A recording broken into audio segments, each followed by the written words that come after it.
అందరికీ నమస్కారం. ఈరోజు భగవద్గీత షోడశోధ్యాయంలోని 13, 14, 15, 16 శ్లోకాల గురించి తెలుసుకుందాం.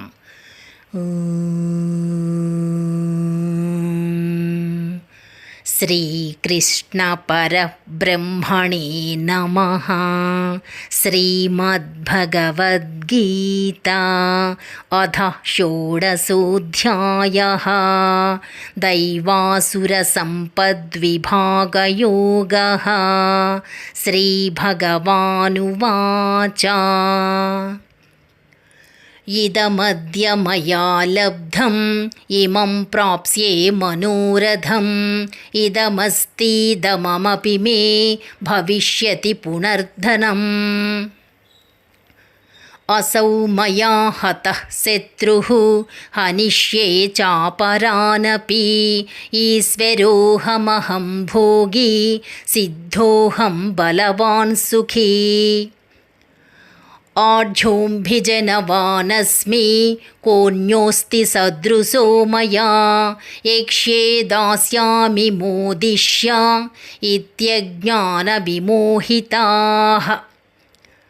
అనేకచిత్తవిభ్రాంతాః మోహజాలసమావృతాః ప్రసక్తాః కామభోగేషు పతంతి నరకేషు చౌ.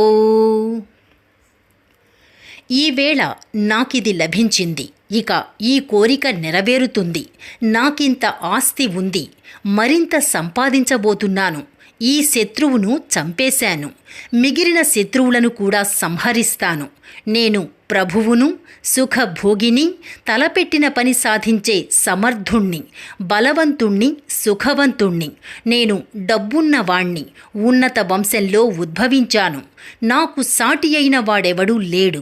నేను యజ్ఞాలు చేస్తాను, దానాలిస్తాను, ఆనందం అనుభవిస్తాను అని వాళ్ళు అజ్ఞానంలో అనేక విధాల కలవరిస్తారు.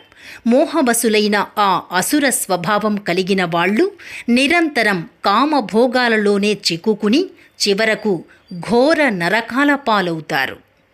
రేపు 17, 18 శ్లోకాల గురించి తెలుసుకుందాం.